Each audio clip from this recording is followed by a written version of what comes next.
going back and forth, and like the new guy, just like all he does is scrub the deck, right? And he is like, but there's no shower facilities on this vessel, and they're like, we just wash up on shore.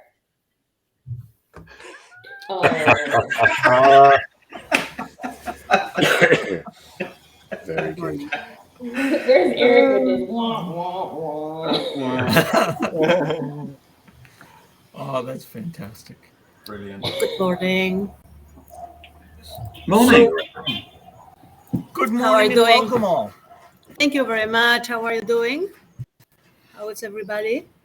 We're starting the show with a very lame title joke. We're not online. Oh, we're on live. Yeah, We're live right now. We're live. Already live. Okay, thank you. So, Hi from Lima. with Hi that, from Lima, Peru. good morning and welcome everyone to another edition of the Digital Download, the longest running weekly business talk show on LinkedIn Live. I'm Rob Durant, and apparently the topic this week is my fault. So I will be acting as the host. Before we get into the topic, let's go around the horn with some introductions. Who wants to kick us off? Hello, I'm Alex, founder of Supero and proud DLA partner. Hello all. William. Hi everybody. Yeah, I'm William Shorten. So I work for DLA as well, and also run a consultancy, William Shorten Learning Solutions. Hi, I'm Linwood Ross. I'm the founder and CEO of Accelerate. We're a DLA Ignite partner. I'm based here just outside New York City. Lorena. Hi, I am Lorena Borgo. I'm from Performa. I am also a DLA partner, and I am based in Peru, in Lima, Peru. Tim. I'm Tim Hughes. I'm the CEO and co-founder of DLA Ignite. And welcome to everybody, and welcome to people in the audience as well. Tracy. Hello, everybody. I'm Tracy Borison, apparently a terrible joke teller, coming to you from Calgary, Alberta, Canada, this lovely morning, and shockingly, also a proud partner of DLA. Adam. Hi, everybody. I'm Adam Gray from DLA Ignite. I'm Tim's business partner, and I've got the flu at the moment, so I'm going to be on mute most of the time because I would be coughing. So what Rob could have done is last, and by all means least, Adam. So thank you. Never, Adam. And I'm Rob Durant, founder of Flywheel Results, based in the Boston area, where it is negative 40 degrees outside with the wind chill factor. Woo! The interesting thing about negative 40 degrees, that's the same temperature in Celsius as it is Fahrenheit. And that's pretty stinking cold. Really? So, welcome to another edition of the Digital Download. As I said, this started from a conversation we had earlier this week and kind of snowballed from there. I was sharing with the team what I had been teaching to my college freshmen in their career seminar. So the first thing that I shared with them was, if you want fruit from a tree, the best time to plant seeds is 5 years ago. The second best time is today. This week in the Digital Download, we're going to take a look at what upcoming professionals are being taught about career development and networking. It turns out much of what's shared with B school students applies to those open to work, and really anyone interested in career development. So that should be just about everyone. Today we intend to examine the importance of networking and how 2/3 of the LinkedIn population is doing it wrong. We'll talk about the importance of IQ, EQ, and the World Economic Forum's recently coined LQ. And we'll share what effective networking looks like in today's world. I was telling my students, it's not about who you know. It's not about what you know. It's about who knows what you know. And finally, we will provide 3 simple steps anyone can do, everyone should do about it. So grab a midday snack or breakfast burrito if you're in North America and join the conversation. Let's kick us off with this. The importance of networking and how 2/3 of the LinkedIn population is doing it wrong. That's a pretty bold statement. Where does that come from? Where does the bold Tim, statement come from?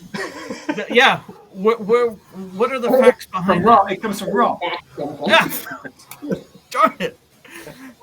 But Tim, did you not share with us some insight? Yeah. Tell us a little bit about that. Yeah, there was a news article that came out from, I think, Social Media World or something. And LinkedIn have put out their new figures, and they're now at 900 million people. Oh, wow. Registered on the platform. It doesn't mean they're active using it, but they're registered on the platform. And they can see a trajectory going towards 1 billion, which is fantastic. You know, 1 billion, they reckon there's 1 billion people. Well, the World Economic Forum reckons there's 3 billion people in work, which includes white collar as well as blue collar. So, you know, that's getting close to 1 billion people that are connected. But LinkedIn also admit that there was 310 million people are actually logging in. I think it's once a month. What they measure is once a month. So about 1/3 of the people, so 2/3 of the people are on there, but they're not doing anything with it. And I never remember how many people post content. Is it like 1% or 2% or something? Yeah, I think it's like, well, the old figure was 3 million, or 1% were considered content creators, which is relatively low when you compare it to other platforms. Yeah, the latest figure I heard was like 1.7, so it's still low. I was going to say, I'm here. Isn't that good enough? William, what were it's good enough if you're part of the 1.7 and people are learning who you are and you're building relationships. But I think here's the thing about, based on my concept of like networking that works versus networking that doesn't, the tricky piece of social media is that I think a lot of people think they're connected if they're connected. So if you have a connection with a person, or you have a lot of followers, or any of those things, people think that that means they're connected. But networking is, I like the phrase that you use, Rob, like, who knows what you know, right? And that's based on sharing what you know. So either doesn't have to be in content, but sharing through conversation, or somehow sharing so that other people know what you're about. Will. Thanks, Tracy. And just picking up on that, I mean, I think I'd probably use the terms passive and active in terms of what you've described there. And I mean, it strikes me that even at 310 million, if the criteria of measurement is that you're on there once a month, it's a fairly low bar. So even out of those 310, although say it's only 1/3 of people who are using it, probably once you dig into the figures, and you've then got somewhere between the 1% that Lenwood talked about and the kind of 310 million, you know, how many people are actually using it on a kind of regular basis and kind of contributing in some way?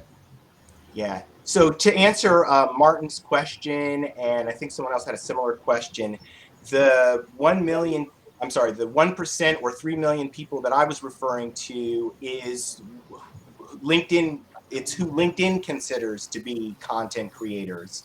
And I used to have that, you know, what a content creator was, their definition, at my fingertips, but I do not have that, and I will look it up for you.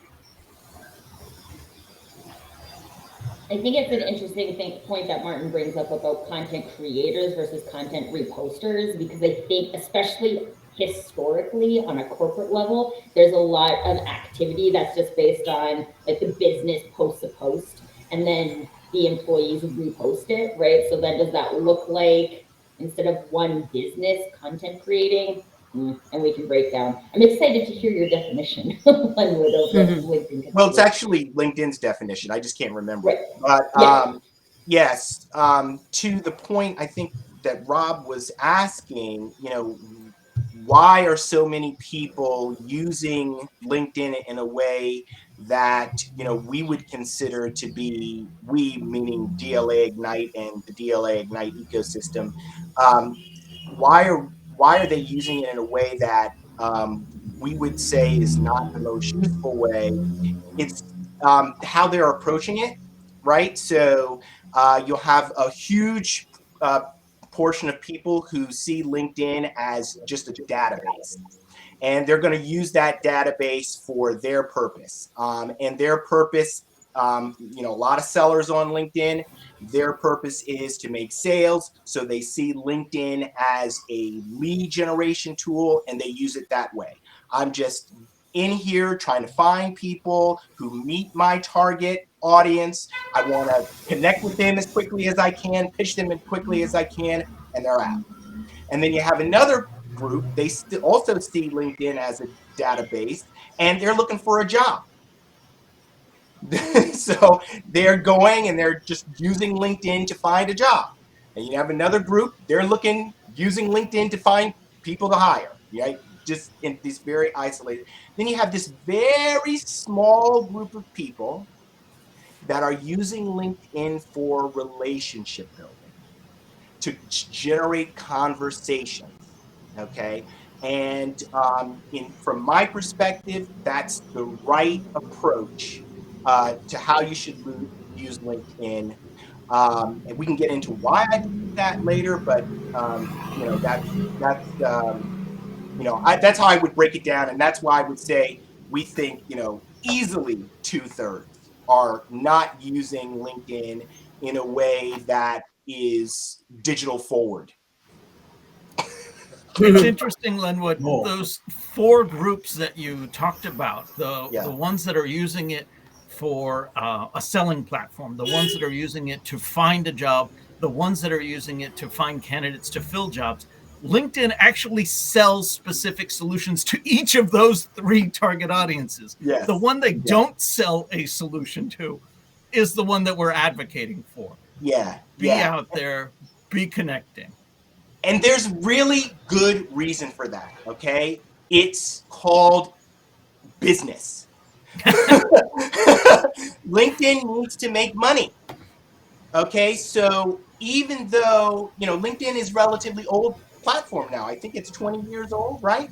So the platform has evolved. When it started, when they were going viral and people were signing up and it was growing, 1,000% every month or whatever the figures were, rapidly, exponentially growing.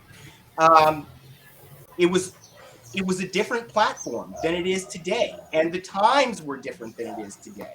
And so LinkedIn developed business models to support itself as it continues to evolve, just like all businesses will have to do. Use it as an example. 20 years ago, it was one thing. Today, it's something different. In 5 or 10 years, it will be something different again. Yeah. So don't you think it's ironic then that LinkedIn have designed initially a platform for, I guess, reciprocation, two-way dialogue, yet there's a heavy focus on commercializing commercializing the model, if you like, from a sales and marketing perspective, getting their customers to do what actually has the opposite effect of it's really a conundrum, because you know, the reason that LinkedIn was able to grow as rapidly as it has grown, or all of the social media platforms, right? The reason it's actually, you know, just math. You know, it's just networks, right? All these networks existed, and what these platforms were able to do was digitize those networks. Once they digitized the networks, and it's hard to remember back, they realized, okay, I've got this mass of people. How do I make money from that mass of people? And they've done that, and they've continued to adapt the platforms for the times. But now what has happened is we're kind of stuck in old behavior on LinkedIn, which there was a time when what people are doing with LinkedIn still today made sense. But that time has passed. So Rob, I got a question for you. Sure. You're currently doing some lecturing with these students. What do they see about networks? Do they see a network as important? Do they see, my mother is 85 years old and Adam's is 88. They both have really strong networks.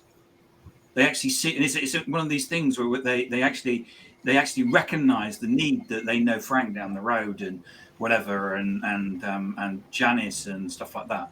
And they build these things even though they don't know what the word network is. What do your students think? I would say at this point, they don't even know what the concept of networking is, or having a network. They have networks, and they've shared with me, oh yeah, this is my group of friends. This is my college friends. These are my friends from back home. And they connect with them through all of the different social apps, TikTok, Snapchat, etc. But they've never, at least the ones that I've talked with, given any thought to intentionally building their network. And that was the piece that I loved sharing with them. I contend that for a college student, the best time in your life for being on LinkedIn is right now as a college student. Hence if you want fruit, plant the seeds today. But it was more about understanding that as a college student, reaching out to people and building your network, people will generally accept your LinkedIn connection request without question. You'll find that 9 out of 10 people you reach out to, if you have a decent message, if you're not spammy and not selling them something, they want to help college kids because most of us have been there before. And I told them, that's why it's so critically important to build up your network today. Get to at least 500, and 500 is a magical number. Yep. Because once you have 500 connection requests, somebody looking at your profile will see that you have 500 plus connections. 501 or 5,001 or 15,001, they'll never know. But that 500 is that magical number for your network, because people like to connect with others that are connected. And we're all in that position. I agree, Rob. If anyone sends us a connection request, it's nicely written. I'm Stephen Mackenzie, and I'm currently studying at West Sussex University. I'm in my second year doing business. Will you connect with me? Of course you would. Exactly. What happens the day they get a job? I won't connect to them. Exactly. And that's what I told them. So I think there's an interesting piece of this, right? Because the message you just made up, Tim, it's an authentic message, right? Like, this is me, this is where I'm currently at, I'm reaching out to connect with you.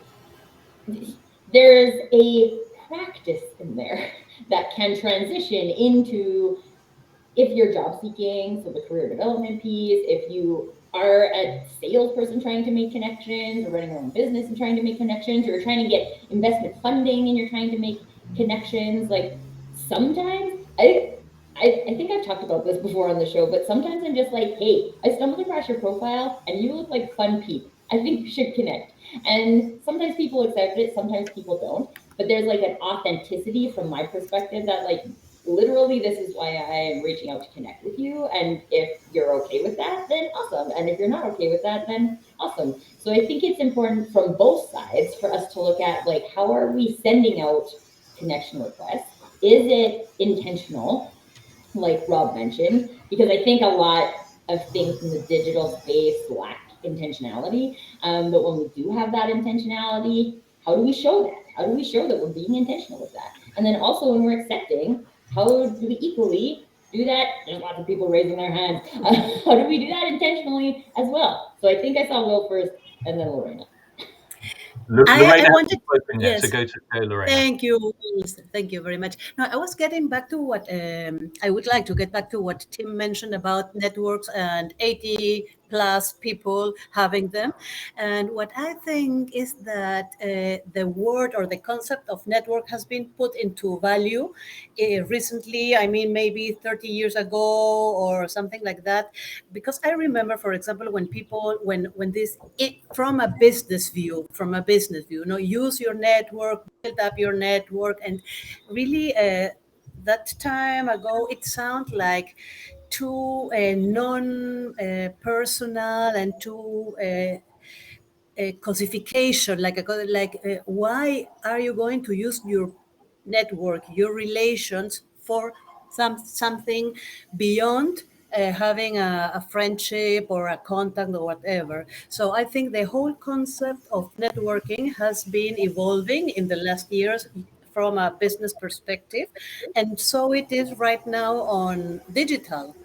So I think we are learning, and if you ask, for example, Robert, your students, they don't know about that because I think we have to learn how to use our networks from a business perspective, but not going beyond, not thinking that it's not right. So that's a little bit my thoughts about that. So I think to link some of these things together, I mean, first of all, I think Kenny makes a really good point in the chat about the kind of training that's required to support people to go through this. And I think this leads to kind of part of it, because and I know things have changed a lot since I was 18 or 19. I think when we're developing networks, it's very natural for us to, we go through our academic process. We'll be very networked, usually with the people who are in the same age group as us.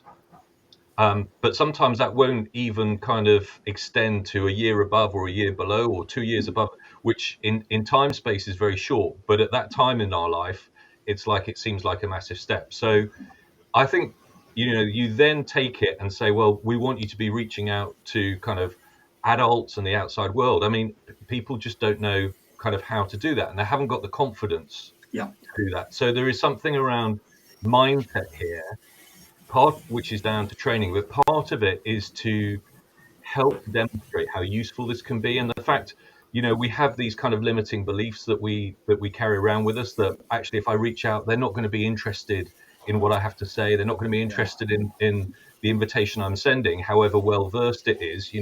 That's all the thought processes behind us. And so part of it is trying to understand, well, look, what's the worst that's going to come out of this?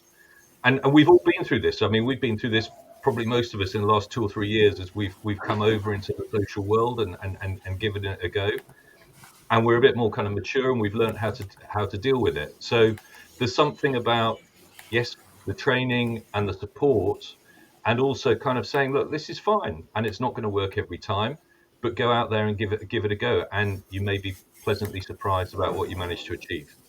Can I share a story with you? I think it will be helpful to thinking about how we should approach what we're doing on LinkedIn and actually overcome some of the mindset issues or limiting beliefs that we might have when we're working on LinkedIn. So when I was in college, if I had maybe an interest in a girl that I might like to date, I don't know her, okay? I don't just go up to her and say, hey, you want to go out? You want to do something? No, that's not how I approach it. What I do is I say to myself, you know what? I'm going to have an interaction with this person and I'm just going to plant a seed. I'm going to plant a seed. I'm going to water that seed over time. And if I want to date her in the future, I'll be able to pull the trigger. Okay, so, well, this maybe I didn't ended come up out in the quite the way friend I zone wanted it so often. But my point here is that when you are on LinkedIn and you're thinking about relationship building, if you approach a person thinking, I specifically want to connect with them and ask them to buy something from me right this minute, that is most likely going to result in a no, or, whatever the approach is. We call it connect and pitch. Okay. Because you're not interested in the relationship. You have to build the relationship first. And so when you ask, should we be teaching LinkedIn? I would say no, we should not be teaching LinkedIn. What we should be teaching is relationship building. How do we build relationships at scale using LinkedIn? Okay. Well, it's networking. It comes to that word. It's not relationship building is part of it, but networking, I think, is the broader fit, Lenwood. Well, and I think there's also, this isn't always the case because we've talked about different types of networks, but I think in the digital space, networking has become a lot more transactional. And there's very little relationship building in a transaction, right? If I need to go to the store and buy a bag of chips, I go to the store and I buy a bag of chips and it's not meaningful to me and I just do it, right? And a lot of what we're seeing in the digital space in terms of quote unquote networking, which I don't think any of us consider it actually real networking, but it is that transactional, right? I've had people who are like, I won't talk to you unless you're interested in buying something from me. And I'm like, okay, bye. Yeah. I agree with that, Tracy. There's so many negative connotations associated with that term networking, that I think it actually does more harm than good to think about it as networking. I mean, that's just my personal opinion. But if I think about it as, when I think about it as relationship building, that immediately takes me out of a transactional mindset. I don't have to do, because I'm building a relationship in this half-hour conversation or in this, interaction that I'm having. I don't need to get everything done. They don't need to learn everything there is to know about me. I don't need to learn everything there is to know about them, because I'm starting something that's going to continue, hopefully indefinitely. But that makes an assumption that people understand what a networking is and they're comfortable with that. When Adam and I were doing business in Singapore, one of the people said to us, "You want me to connect to people I don't know? How do I do that? What's that about?" And certainly in that culture, there was a very clear view that you wouldn't connect to people you don't know, or you would only connect to people you did know. And probably you'd only connect to people that you'd shaken their hand or had some sort of meeting with. And I still think, because of the way that we've now moved online, the number of networking events, there's lots of, I have by my desk, I've shown this before, a whole pile of business cards, because it's kind of a window into a world where you used to go to networking events or meet people and use their business cards. Someone drilling. Sorry. Rush hour in Lima. Yeah. That's a networking event in Lima sound effect. And now people aren't doing that. So so I think what happens, going back to the students, which is that actually saying to a student, well, why don't you reach out to these very old looking people, I'm talking about myself, and connect with them and say, hi, I'm Steve, can I connect? Is actually like a really scary, difficult thing to do, which is what Will was saying. Very much so. And I remember being that age and hating just the word networking. Networking was a 4-letter word.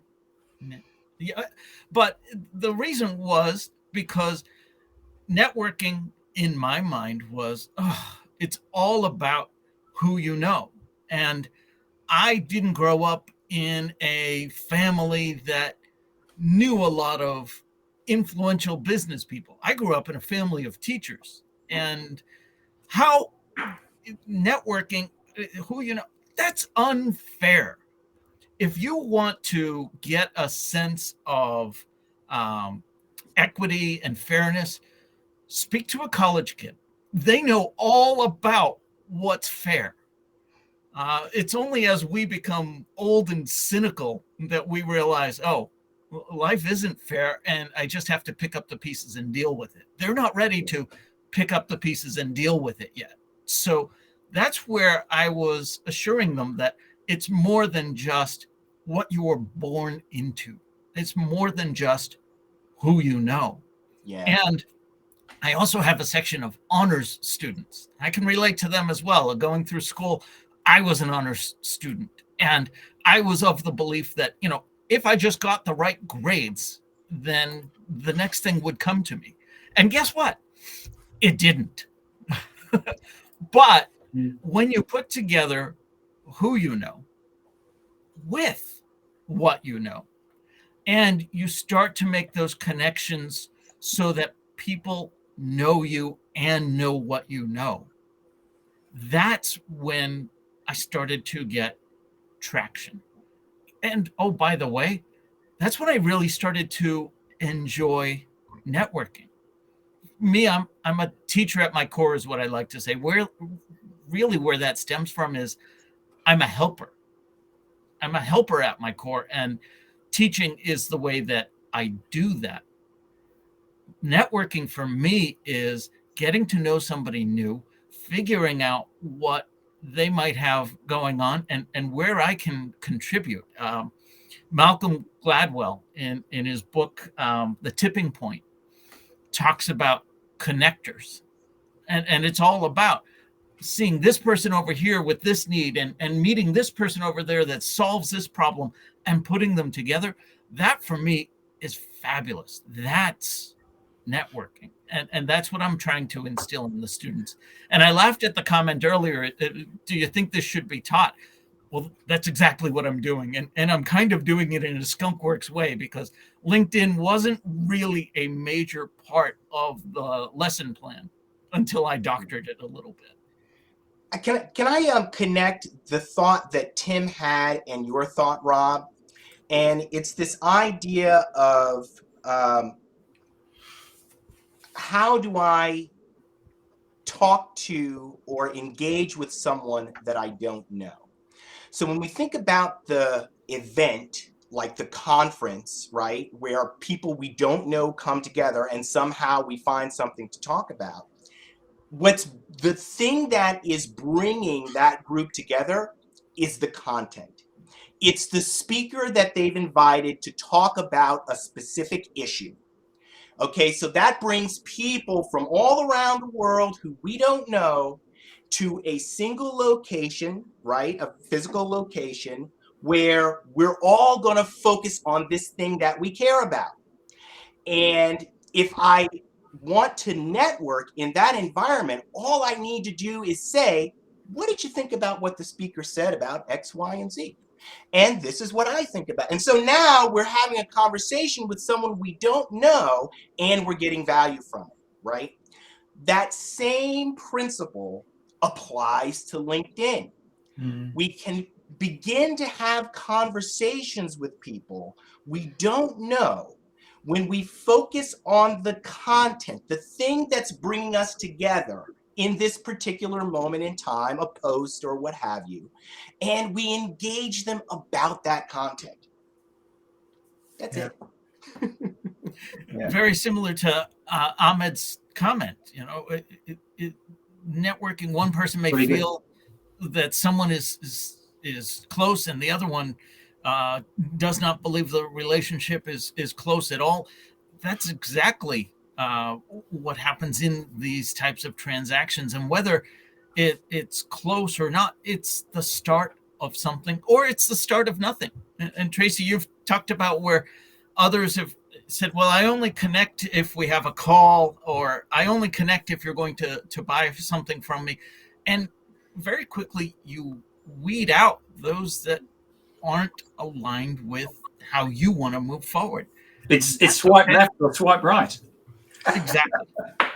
Well, and I think too, it's interesting. I hosted a conversation a while ago, and Ledwin was there, and one of the things that came up in that conversation was like, how much do you reveal about yourself, right? Because I feel like if you're the person in the party who feels like there's a closeness, it's probably because you've revealed something about yourself that you don't reveal to all people, right? And these are the types of things too that it takes practice, but you get to like pulse check them, right? Like, oh, I revealed this type of information and this person is not interested in going there at all. So although I think maybe there might be something here, that person isn't playing my game and I'm just gonna leave it.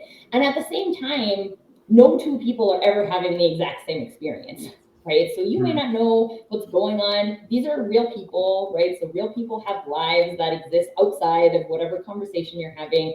They have challenges, they have emotions, they have experiences that you don't know about. And I think there's like, again, when we talk about moving away from a transactional interaction, we're talking about it's just being more human, right? Are we being supportive? Are we being compassionate? Are we being these things in the digital space? Because we probably would be like, if somebody was sitting next to you crying, you probably would just like give them a minute and be like, I had this scenario with my 4-year-old yesterday, but like this person needs a minute, right? Rob, at the beginning, sorry, Tracy. At the beginning, you talked about the World Economic Forum. Yes. And this thing called LQ. So I know what IQ is and EQ is. So what's LQ? I took it to mean learning quotient.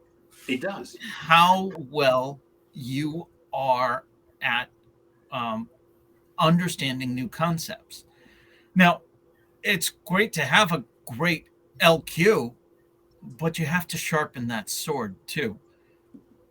That's kind of what I got from watching that video of the World Economic Forum. I know, Alex, you had made reference to it as well. What did you take from that? Yeah, there's so I think in line with what Tracy was just saying and what Len was saying about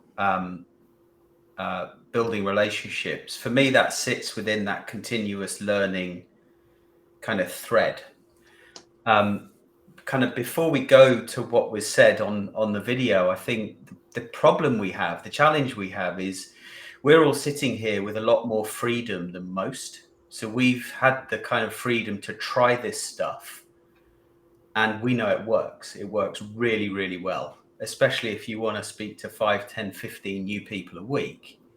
The problem is most people don't have that freedom and they have the pressure of business pushing down on them saying, how many meetings have you made? Is that conversation qualified?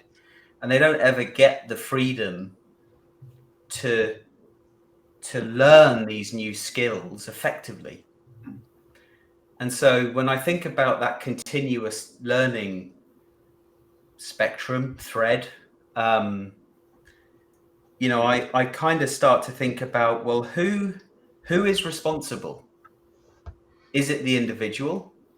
Maybe, but then are they allowed? Do they have the freedom to do the continuous learning that they want to? Is it the employer? Is it the universities? And was it the UAE minister talked about the fact that in the UAE, they want the universities to stay engaged with the learners, the alumni for their life, their career. Free of charge. Free of charge, yeah. Or is it the government? You know, who's accountable? Where does the responsibility sit? Because, you know, for me, the best thing I ever did was to learn this new skill, thanks to Tim and Adam. Really kind of opened my mind to the art of the possible, but I wouldn't have had the freedom to do that if I wasn't running my own business. Right. Well, this is actually a problem, this learning quotient problem, this challenge of how do we do learning, how do we do any of this stuff when the environment that we're in is moving so rapidly, right? Business is changing so quickly. And that's really the fundamental problem, actually.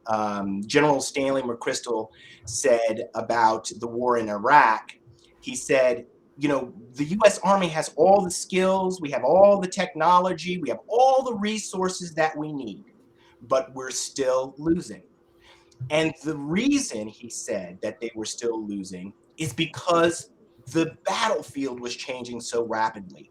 They were ill-equipped for the environment in which they had to operate in. And so that's where he came up with this idea of the team of teams, that really the issue is adaptability and interoperability, is having teams that are moving very quickly and able to work well with one another. This is the same challenge that we face in business today, that we can't operate because the world that we live in, the digital world, is an exponential world. We cannot afford to approach things in a linear way. Like Alex was saying, hey, we don't have time to stop our work and learn and then come back to our work. That approach no longer works because the world is moving too quickly. So what we have to do is actually learn while we are working. We have to integrate our skill development with projects that solve business problems. That has to happen because the world's moving too fast to do it in a linear way. I think that's a great way to learn, though, when you're learning on the job, but it's not when you don't have the freedom to learn properly, where you've still got that pressure. Oh, you've been learning that for 2 months. What are the results? It's like, okay, hang on. Yeah, that's why the learning, especially from a business perspective, the learning has to be in the context of solving a business problem. So as we are solving this business problem, we are going to learn the skill that's going to help us to solve it. Yeah, and have the support from the leadership team. And have the support from that helps you with the support from the leadership, because leadership is all about time and money, right? And so we don't have time to everybody stop and then go and learn. No, that won't work. If you can learn the thing you need to know and solve a business problem for me, now I'm on board with you. So anyway, that is interestingly enough, the leaders that they has assembled for this conversation at the World Economic Forum, they were really talking about that. They were dancing around this issue of continuous learning or learning quotient and adaptability, and how do we make this an ongoing process? And I think from their perspective, they saw the biggest challenge as being with the individual, because even when I graduated from school, the thinking was, okay, I've learned, now I go and I start work and I work. And my learning is sort of over. Okay, today, and I think the Minister of Education for the UAE said this most succinctly. What we need to think about is the university is going to give the basic skills, and when we graduate, that's when the learning starts. And there's a role for the employer to keep up with that continuous learning. It has to get into the culture. I would say, some people say it's the business culture, but really it's the culture overall. Everyone needs to get on board with this idea that we have to keep learning, because what we learned 5 years ago is not going to be applicable today. And what we're learning today, it's not going to be applicable in 5 years. So that's why all these things have to be happening simultaneously, continuously. That's the road to the solution.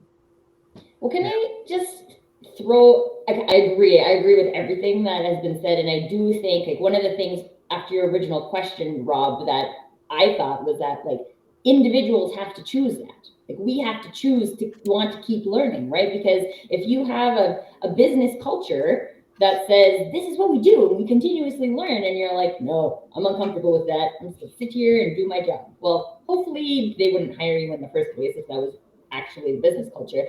But as individuals, we have to choose that. And then there's also, like, I've had in my personal experience where someone wanted me to learn a specific thing in the way they did it. Like, they wanted me to learn their way of how to negotiate. And I couldn't, because it never felt good to me. Didn't feel like I was negotiating for a good value exchange. It felt like I was negotiating to win. And I'm a collective contribution type of person, right? And so there's also this kind of individual personal brand personality piece that plays into how effective are we going to be with our own learning quotient. And like, my learning quotient and what I want to learn is different than Lenwood's and Rob's and Tim's and Will's, right? Like, and so how do we take that into consideration in the business perspective, and how do we create space for that so we actually optimize the learning quotients of each of our employees? So I think there's a lot to unpack here, and we could go down many different avenues, but I'll give you my feeling for what it's worth. So if you look at some more enlightened educationalists at the moment, they say actually the education system is broken. We need to redesign the whole education system, going right the way back to elementary school, because what we're basically doing is kind of pushing information, and kids aren't necessarily interested in some of that. What we tend to focus on is the stuff that really interests us. So it comes back to your point, Tracy, that actually if we're told to learn something in a particular way, that's not necessarily going to kind of interest us. So the education system that we've got was designed for the Industrial Revolution, and it was basically a form of childcare to keep kids off the street. And we haven't really evolved that much since then. So there's something around actually how we design the education system to start off with. To come back to your point about learning on the job, in terms of adult research, what they'll say about learning is it's a rule of 70-20-10. 70% of what we learn is on the job, 20% is by shadowing somebody and seeing how to do something, and 10% is actually going and taking part in some form of standard training. So how do we kind of motivate people to go towards this? So one thing I think is around, you've got to create the right context for it to happen. So yes, a lot of the responsibility lies with the individual, but if you've got an individual in an organization that doesn't value training and doesn't give them the opportunity to grow, then it doesn't matter how motivated you are, you're not going to do it. But it does have to start with you. And I think starting with you, it comes down to, you can use LQ if you want. Carol Dweck talked about a fixed and open mindset. So actually it's having that ability to see things differently and not just say, well, I've been trained to do this and I'm going to just stick in that particular lane. I'm going to kind of broaden the approach that I'm going to take. So, part of it then is with the individual, that you have to have that kind of motivation. And then, with that, how collectively can we then tap into that into an organization? So Peter Senge talked about the kind of 5 disciplines, talked about collective intelligence and collective learning. And to come back to Lenwood's point about the VUCA environment we're working in, that's where you've got to kind of tap in and utilize that, because that's how you can then adapt and adjust to the environment and context in which you find yourself, in a way that's going to be meaningful and in a way that the whole organization is going to be able to benefit from it. When we started this, I alluded to providing 3 simple steps anyone can do, everyone should do about this. But before I get into that, Alex, did you have something you wanted to share with us? I did. So I think everyone on this call knows that I work with my 2 eldest sons, and love the fact that we can work together and they have the freedom to grow and follow their career. I'm quite lucky about that they want to work with their dad.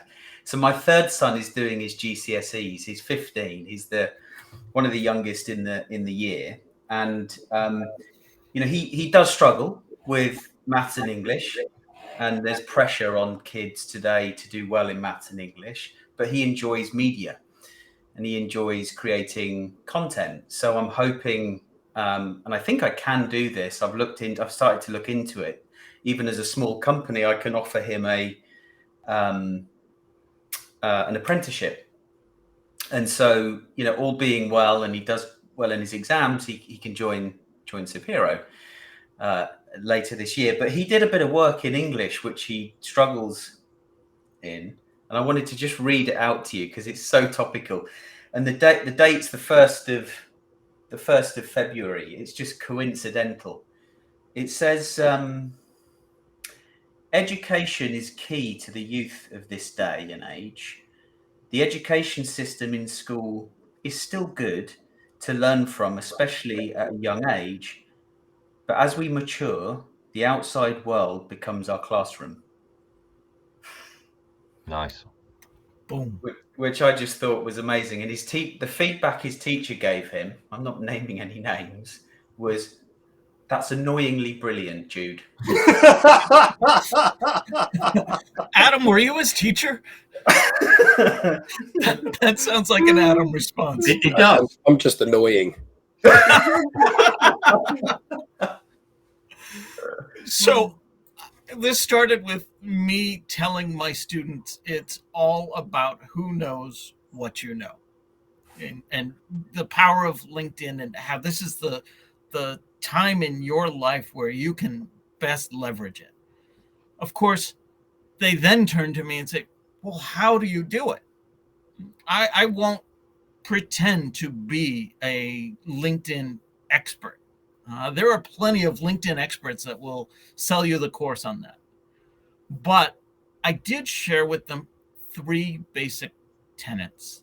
And these foundations that you can build on and grow from. And truly, I believe this is what anyone can do to be more effective, not just on LinkedIn, but in networking in general, whether it's digitally or in the real world. First and foremost, be approachable. On LinkedIn, that means, having a decent profile, filling in some of the blanks, making sure that you're open to receiving connection requests, that they don't have to know your email address to even send you that request. Next, be sociable. If you want to be part of the conversation, first and foremost, be part of the conversation. Comment, like, interact with other posts, and then, ever so brave, start to put your own thoughts out there. And honestly, that was really intimidating to the students. And then I asked them, well, don't you post on Snapchat all the time?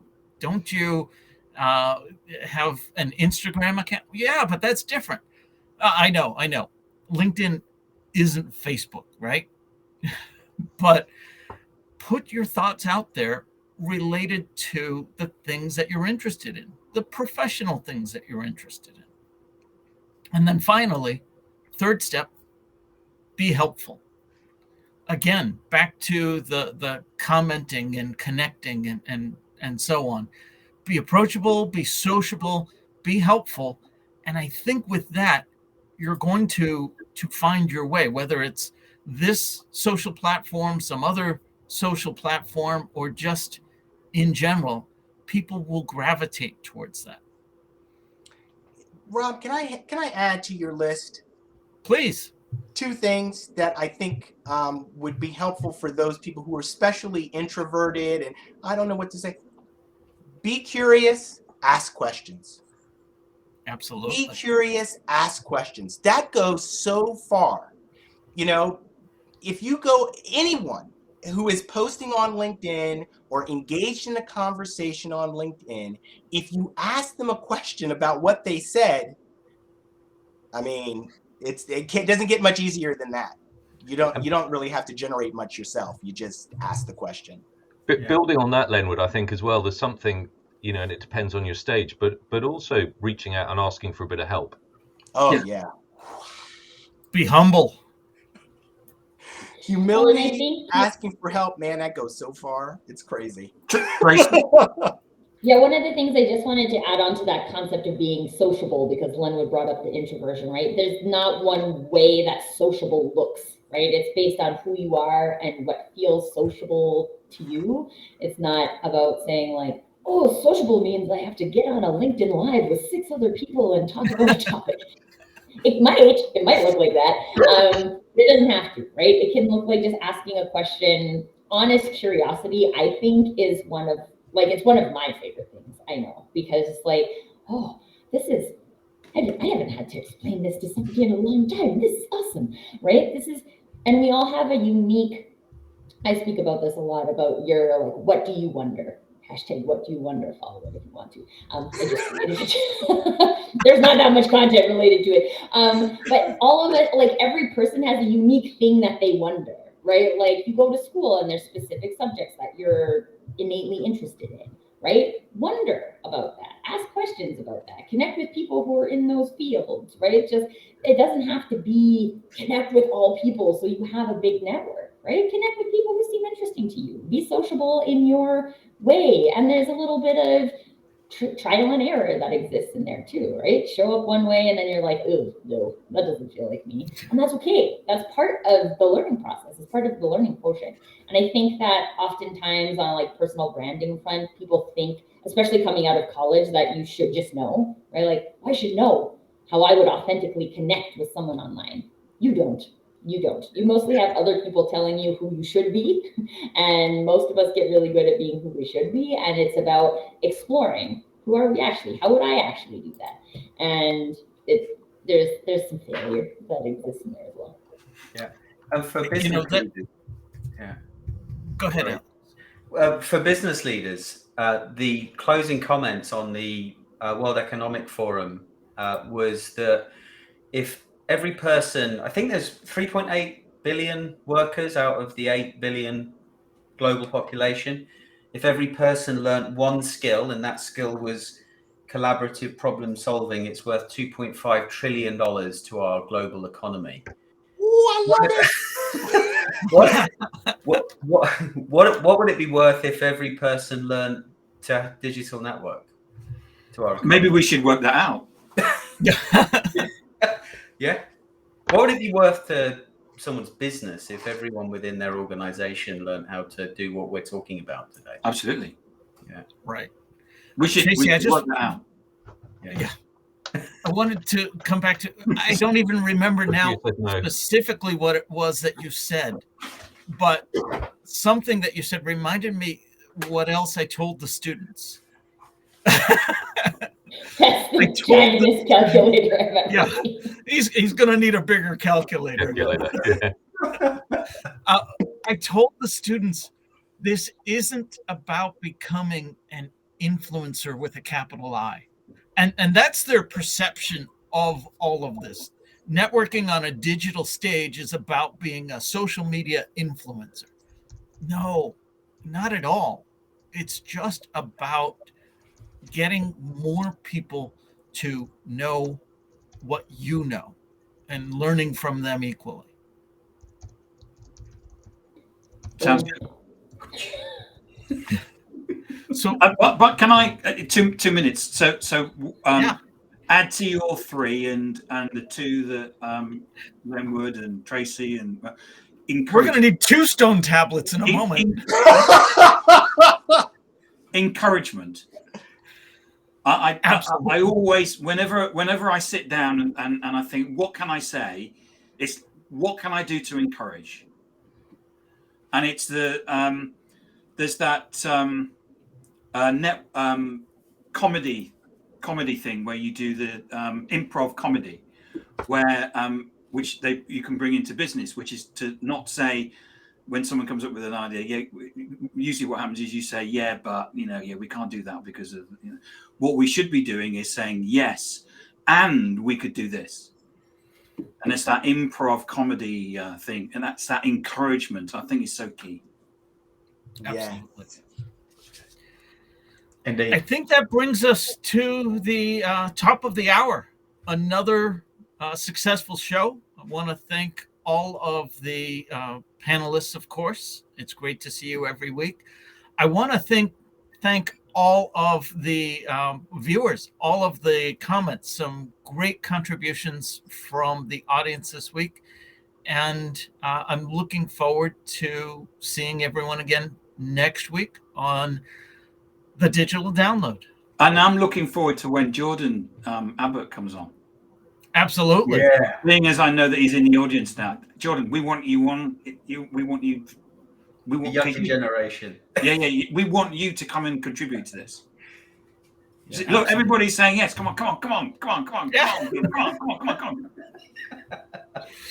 All right, that does us. Bye all. Bye, everybody. Bye, everyone.